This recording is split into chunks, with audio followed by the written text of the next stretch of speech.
Welcome back to the Global Digital Asset Regulatory Summit. We are going to dive now into compliance, and this is essentially where regulation becomes a reality. It's the day-to-day work that turns frameworks and rules into safe and functioning markets. And this panel is bringing together the leaders who really live and breathe compliance in actual practice. So this is moderated by Neil Browne, and who will be joined by Jedda Stocks-Ramsay from Coinspot, Duncan Tebb from Independent Reserve, and Gabby Lewis from Swyftx. And together they're going to share some really practical insights into the challenges and the opportunities that Australian businesses are facing, perhaps even some solutions, and how firms are building resilience as expectations rise, and they are rising, particularly given the news today. So I'm going to hand the stage over to Neil Browne, who will then launch into the session, Understanding Compliance Requirements. Welcome to the stage. I will hand it over to you, Neil. Great. Sorry, Amy, you were just handing over to me, is that right? Yes. Yes, Okay. that's right. Okay, excellent. Okay, thank you very much, everyone. Welcome to a session today on understanding compliance requirements in the Australian market. Just let me briefly introduce who I've got on the panel. I have Jedda Stocks-Ramsay from Coinspot. Jedda, and I think actually all three people should be very well known to everyone on this webinar today. But Jedda is from Coinspot. She is the Risk and Compliance Executive Officer, and also holds the AML CTF Compliance Officer role. And before Coinspot, I think Jedda was at the ATO. Also, I have on the line, on the call, Duncan Tebb from Independent Reserve. Duncan's the Chief Risk Officer there at Independent Reserve. And before that was, I think you cut your teeth, Duncan, at ComSec for many years, I can see. And then we've got Gabby Lewis, again, well known to many of you from Swyftx. And Gabby is the Head of Fraud and Financial Crime Officer at Swyftx. And welcome, Gabby. So, look, Duncan, I was going to start with you. And the first question was going to be, do you have an update on when you think the regulations will start to come out from ASIC around the info sheet 225, etc. Now, I think we've been kind of beaten to the question by that all day, but I'll still progress and ask you a few questions around, firstly, from what did come out, was there any surprises, what you've heard so far today? And also if from what's come out, what else do you are expecting to come out from ASIC over the next coming days, weeks, and what would be a great outcome for the industry from this announcement? Yep, thanks, Neil. And yeah, thanks to the Assistant Treasurer for stealing our thunder. Thank you, Mr. Molino. So yeah, we were expecting some finalization, or at least an update to ASIC info sheet 225. And that was pushed back from initially March 2025, and then we just heard it was getting pushed back further and further. And then we were expecting some kind of response from Treasury, and I think that's happened today. So what we're really hoping for as an industry, and I think if you look at some of the responses and some of the strong responses that were sent through to ASIC in its consultation process on info sheet 225, the biggest issue for most operators in Australia was the approach, or the proposed approach, of ASIC in regards to stablecoins. It seemed to be at odds with international approaches, especially in the UK, and now especially what we've seen in the United States. The approach in Singapore, I speak on Singapore, Independent Reserve has a license there, and we have operations there, free to use stablecoins and trade them.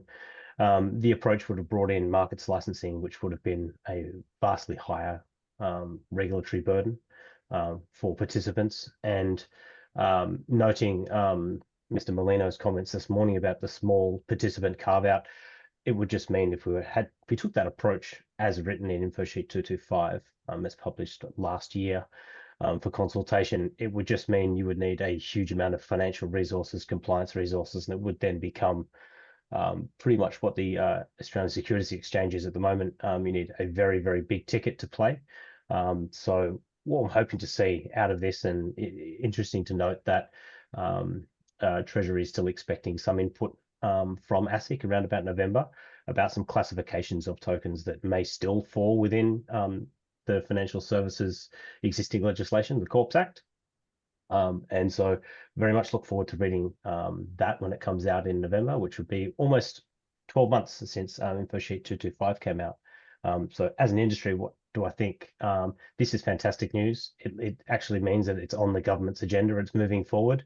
I think everyone on this call, every participant who participates in all of the forums like this have been asking for legislation, common sense legislation for a very, very long time. And it would be lovely to see Treasury and ASIC walking in lockstep and trying to deliver something for Australia. Would be fantastic news, I think.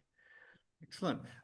Just a question, Duncan. So the carve out, or we shouldn't call it carve out, but the smaller entities which are excluded from the regulations per se, will that actually add more? How do you know whether, you know, they gave some amount, I think it was $10 million, and I forget what the average transaction per, maybe it was 10,000 per customer, but will that make it harder? How will they determine whether you're bigger, whether you're small? I mean, do you know one day that you're in and one day that you're out, or is there going to be thresholds, do you think? I think if you some of the industry participants, when we put in submissions on this, we supported broadly that there needs to be an approach for new market entrants. It can't be something where, as I've just in my previous comment said, you need, for example, $10 million of capital to even consider doing these activities.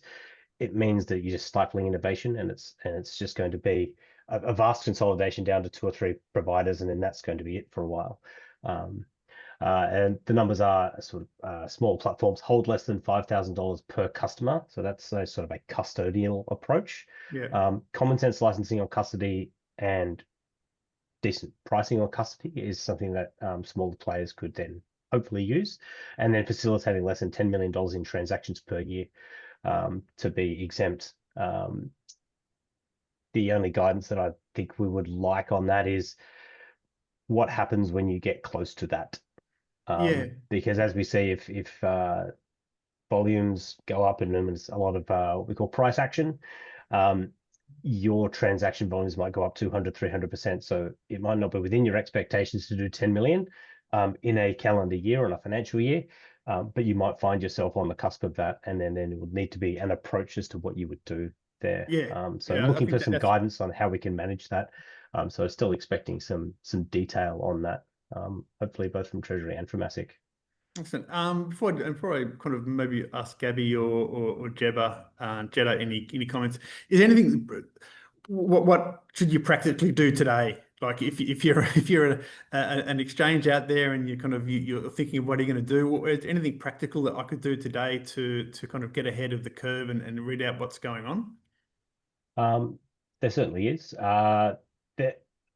For quite some time, we've been, as an industry, generally pushing that it should be a class of financial services license. So if you're a DCE operating in Australia today, there are a large number of obligations placed on you as an Australian financial services licensee that will not be specific to DCE related activities. There are common sense things that you will need to be able to do, pay your financial statements. So you will need to have them audited. Treatments of customer funds, segregation of customer funds, looking at your operations, customer protections, all those types of things that are that exist across the full gamut of financial services operating under the Act now. So you, as a DCE, 80% of it you can start working on today, and you don't necessarily need to wait for ASIC and Treasury to give you the details in November and then onwards. However, if you are a DCE that specializes in potential issuance of stable coins and looking into yields, you may not be able to do as much to prepare your business ahead of time. Excellent. All right. Thank you. Jedda, I'm just going to jump across to our next favorite regulator, AUSTRAC. So I mean, we are regulated already by AUSTRAC, so that shouldn't be a surprise to anyone. But the kind of the challenge which is around is the travel rule. So and maybe some jurisdictional differences between our regulator and regulators overseas. So could you kind of maybe give me some thoughts around what Coinspot is doing with regards to preparation for the travel rule? And some of the jurisdictional mismatches that may be happening between us and our overseas jurisdictions.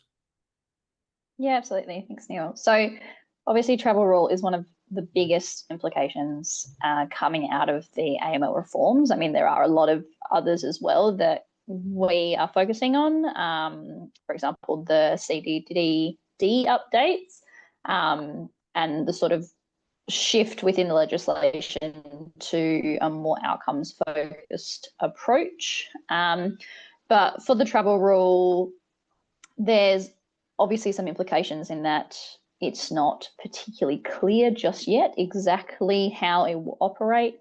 You know, we all are aware that we have to implement a strategy, but at the moment we're still working out how we actually design that before we even get to the step of how do we get this into our existing programs, how does it operationally function. You know, one part of that is the sunrise issue in that, you know, some countries around the world are operating with the travel rule, others aren't. You know, we are probably one of the countries that are lagging behind in that respect. So potentially it's going to be a little bit easier for us than it was for countries earlier on. But there's still a matter of working out exactly how do we meet the standards required? How do we plug in to other DCEs around the world and within Australia to be able to share the information that we're required to effectively? So, you know, we are still waiting on some guidance from AUSTRAC, but at the moment, you know, we're having conversations internally. We're also meeting with other DCEs within Australia, and we're all trying to work out what would be industry best practice so that we can maintain those standards and hopefully set the tone and make sure that AUSTRAC are satisfied with that. Okay. Also, do you think, do we have to, does a VASP, an exchange, do they have to join and use let's say a travel rule provider? Like, is that going to be the end goal? You're going to have to do it, or do you think you could operate by yourself? I believe you could operate by yourself. It would be a slightly harder, I imagine, because you will still have to receive information from lots of different points. You know, the legislation doesn't mandate that you use a provider. It's certainly going to be easier. So I suspect that's quite likely going to be a solution that a lot of us end up with. But, you know, there's a compliance cost to that, right? So, you know, we couldn't possibly require that to be the absolute standard because, you know, a sole operator DCE probably isn't going to be able to afford to onboard with an entity like that. So it's going to be really interesting how you navigate that. But yeah, I do think it is possible not to within the regulations. Yeah, I should have mentioned before, it's going to be a very busy November, December, because, you know, ASIC is giving some final updates on the, you know, their regulations around the AFSL, some guidance maybe, and AUSTRAC will be giving more specific guidance to you know, the VASP industry around the travel rule and some other reporting. So it's that guidance is still yet to come. So I understand that. Gabby, just back off to yourself at Swyftx. Any kind of different approach that you're taking with regards to the travel rule that Jedda's referred to, or anything you see different in the market that you can provide an update here? Yeah, I think Jedda summarised it really, really well. I think one of the biggest challenges at the moment with the travel rule is applying old regulatory frameworks to new technology, essentially. And, you know, we've heard about it on a few different panels today about, you know, we need to educate the regulators on the technology, on the terminology. You know, the travel rule was essentially built for a centralised system. So it is technically challenging. To Jenna's point, it's costly. So, you know, when we speak to how do you actually transmit travel rule data, so at the moment there's multiple travel rule providers, and what the exchanges are currently doing is doing assessments on each of those. And what it's going to come down to is picking the provider that's best fit for your business purposes. And one of the fundamental challenges in terms of, if we go back to why is the travel rule implemented, and, it's about transmitting that data between the exchanges. If two exchanges aren't using the same travel rule provider, that information isn't going to be exchanged. So we need to speak to the regulators about what's the ultimate end goal here and how do we best get there. And what it does as well is it introduces some other challenges, around like the data privacy hurdles. There's a lot of concerns these days around data privacy, and we've got to make sure that when we're implementing these travel rule solutions, we're establishing this really secure data sharing and storage requirements with other entities, which is, often cross-border. And I think as well, it all comes down to we need that balancing act at the end of the day between compliance and customer experience. And as we all know, compliance can get in the way of a few things. And what we need to do is we need to educate our teams on the why. We need to explain what is travel rule, and we're not just implementing it as a tick box exercise because on paper it says we have to do it. We need to educate on the why behind we're doing it. And as a part of that journey as well, I think it's important as an industry, and we also need the regulators to help us with this, is educating our customers on the why. You've got the crypto native customers that this is going to be quite a big shock to them. And our role is to help bring them along the journey. It's the long-term health and trust of our industry, and it's consumer protection. So we need to help bring them along that journey.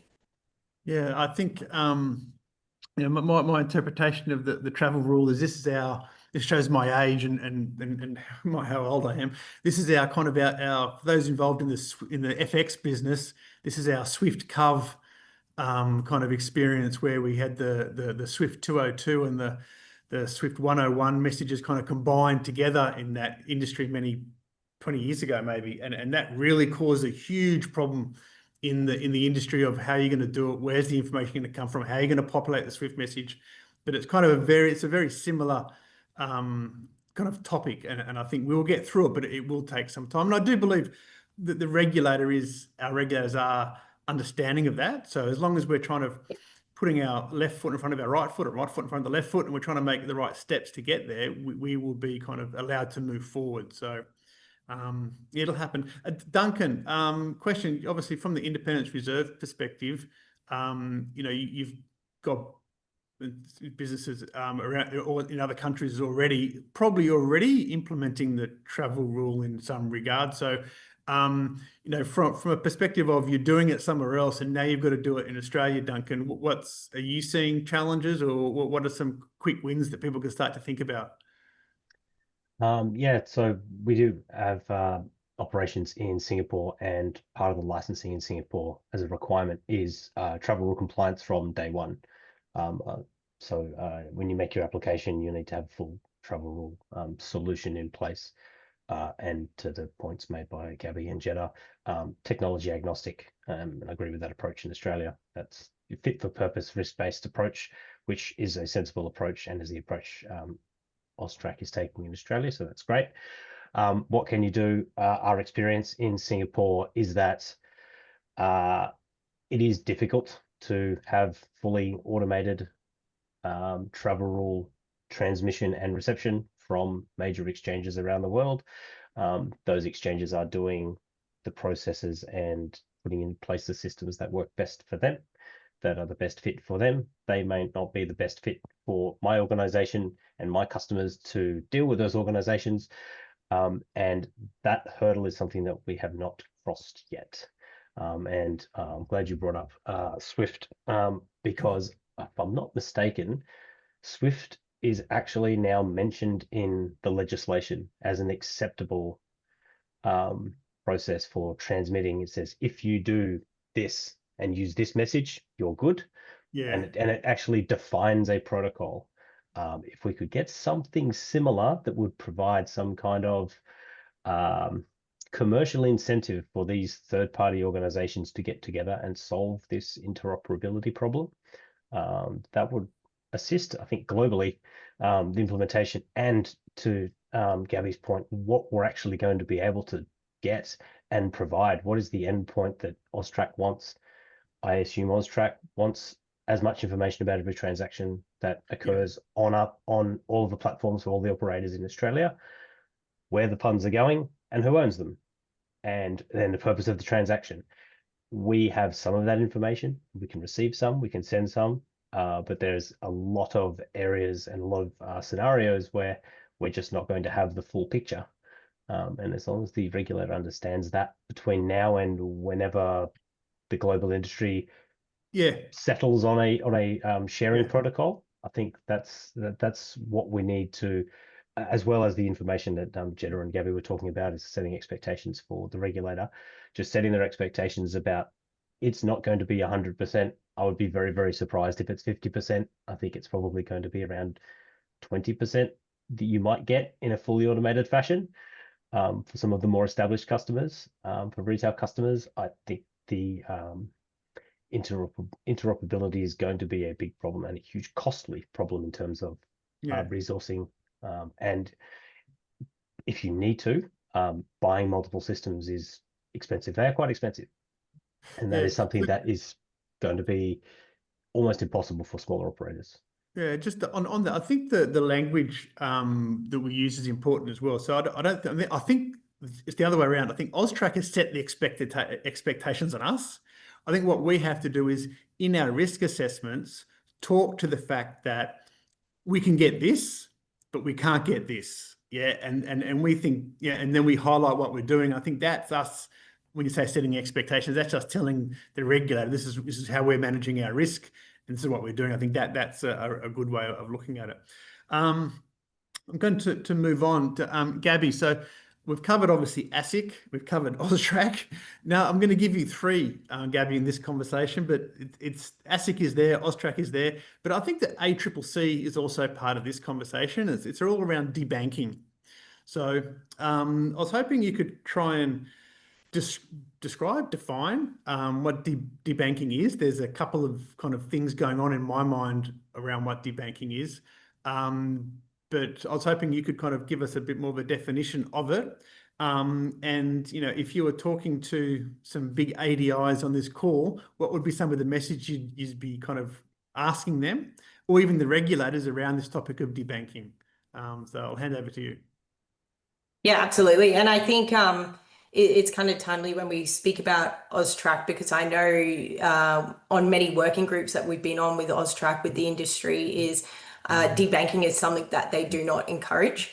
It in turn brings other risks. And when we speak about debanking, I think it's important that we break it down, right? So you've got situations where you might have an individual customer that is being blocked by their bank from depositing to an exchange, and that's at an individual customer level. You'll then have potentially an exchange that has been blocked from receiving deposits, and that's at an exchange level. And that might be that the exchange's risk has gone over what the banks are willing to accept for their customers. And then thirdly, the one that I kind of want to touch on a little bit more today is around where all of the exchanges are subject to the same blanket restrictions or blocks for deposits. So within Australia at the moment, many banks have applied different kind of limits or restrictions on deposits to exchanges. And again, to my point, it's at a blanket level rather than a risk-based approach at the moment. What happens is, you've got the deposit limits of potentially $10,000 in 30 days. You've got your 24-hour holds. And that's most of the time for your larger banks that have the resources and the tech to be able to apply limits. Whereas your smaller banks will block deposits completely to exchanges at the moment. And one of the reasons that we hear a lot in the industry is around the lack of regulation, essentially. And what I think AUSTRAC is trying to call out to these banks, and what we're trying to say is when you apply these restrictions, bad actors aren't going to go, oh, well, hang on a second, I can only get that person to deposit $10,000 in. We're going to go away now. They just transfer the risk over. And so what happens is, you might push customers to use, offshore exchanges, other methods to get their money in. And that's where the protection will start to fall away. So what we're trying to do is we're trying to work with AUSTRAC, trying to work with the banks to be able to better educate of how can we help them implement a risk-based approach. You know, it was spoken about earlier today as well. There's over 400 registered DCEs in Australia. And now AUSTRAC did that recent use it or lose it blitz. I think it was, back in April this year. And that's not to, you know, hurt the smaller exchanges. It's rather there's a lot of exchanges that are largely inactive and they get exploited by the bad actors. And essentially what that can do is that can bring the whole industry's name down. So what we need to do is we, again, need to work with the regulators, work with the banks. We need to help develop what is that standard that we want to set, that we can all sit at. And, you know, with the regulation, with the education, with the reforms, we need to be a part of helping to shape that standard.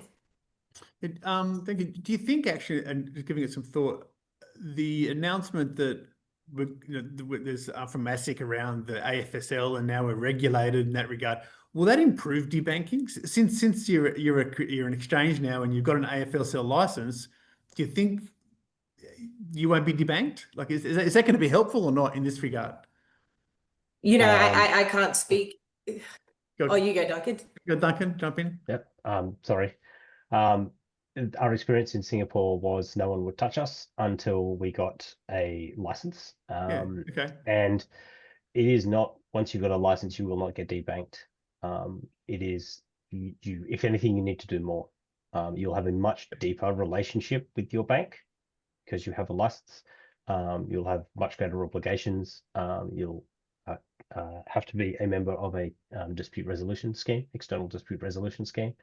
And subject to additional controls, audits, etc. Your bank will have powers to do things and raise questions because they know you have an obligation under the Act. And in Singapore, indeed, the banks have, it's the same Act that applies to them because it's a payments license over there. Will that solve the problem in Australia? No. The bank's position now is it is too high risk for us. And for them, if I was running the banks, my approach would likely be similar because the risk reward for their level of understanding about what industry participants are doing, it doesn't seem to stack up. If I had a magic wand, I would say all ADIs who are watching this, pick up the phone. Happy to take you through everything we do. I'm sure Jedda will be more than happy to do the same, as would Gabby. We do a lot. I know the ADIs and certain ADIs do a lot themselves. There's probably some overlap, that Venn diagram, but would not be 100%. There is a way that we can share information and approaches to improve this for everyone. To Gabby's point, don't just push the risk to the corners because it still happens. The losses still happen. They're just not happening through the same avenues. So come sit down, have a chat with us. If there's any ADIs on the call, it would be great to have a forum or a workshop with you. So do reach out. Jedda, do you want to add anything to that topic?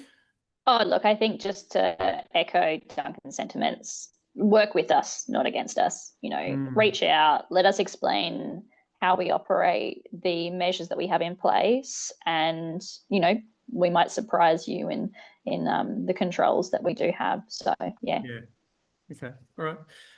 Okay, staying with AUSTRAC as such, though the topic of risk assessments, you know, is pretty standard. As ISO conversations around risk assessments, they talk about it in APRA and ASIC documents, risk assessments.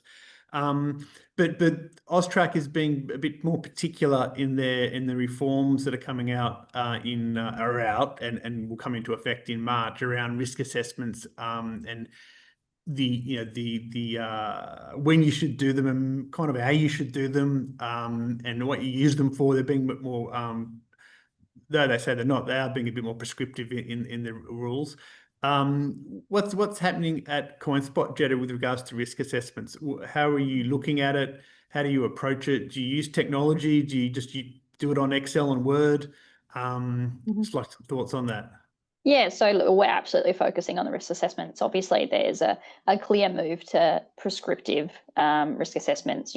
There's also the inclusion of, privilege financing, the inclusion Yep. of sanctions risks. Now there's going to be a requirement to redo a risk assessment if you have an adverse finding in an independent evaluation report. So there's definitely a shift that is making it clear that you need to focus on that more. So, we are following suit. I mean, look, Coinspot's always had a standalone risk assessment that we, work quite, build into a lot of our processes, or pretty much everything. We stay away from using external tools, and that's more because our priority is always security. So obviously, the more third-party tools you integrate, the greater your risk of, exposure are. So we do everything in-house. Potentially there's a little bit more manual work as a result of that, but it does almost mean that we have a greater handle on exactly what our risk assessments are looking at, what our controls are, and how we manage them on an ongoing basis. Yeah, I would agree that owning it yourself, even if you're just writing it on a piece of paper, you're actually kind of understanding it and you're tailoring it to your own business. So absolutely, is that the right approach? Gabby, in terms of sticking with risk assessments, not to lead you down an answer here, but like, to me, we should be embracing this rather than kind of dreading this, in regards to embracing it at the very beginning and trying to understand what you're doing. And in some of the new reforms, there's conversations around simplified due diligence and enhanced due diligence around customers. If your risk assessments are really done well at the beginning, you can drive a very easy process about how much due diligence you do for your customers. Do you have any thoughts on that, and what Swyftx doing about that? Yeah, no, absolutely agree. And echo a lot of what Jedda was saying there as well. At Swyftx, we have our AML risk assessment framework, risk management software, and dedicated risk resources. What we have here is our risk resources work very closely with our financial crime data engineering team. And I think it's so important because those teams have to be a well-oiled machine, because essentially the controls that your financial crime engineering team put in place in terms of their rules, the risk assessment of customers at onboarding throughout the life cycle of their account, the different services and products that you offer, that all feeds back into your control environment for your wider risk framework that you have.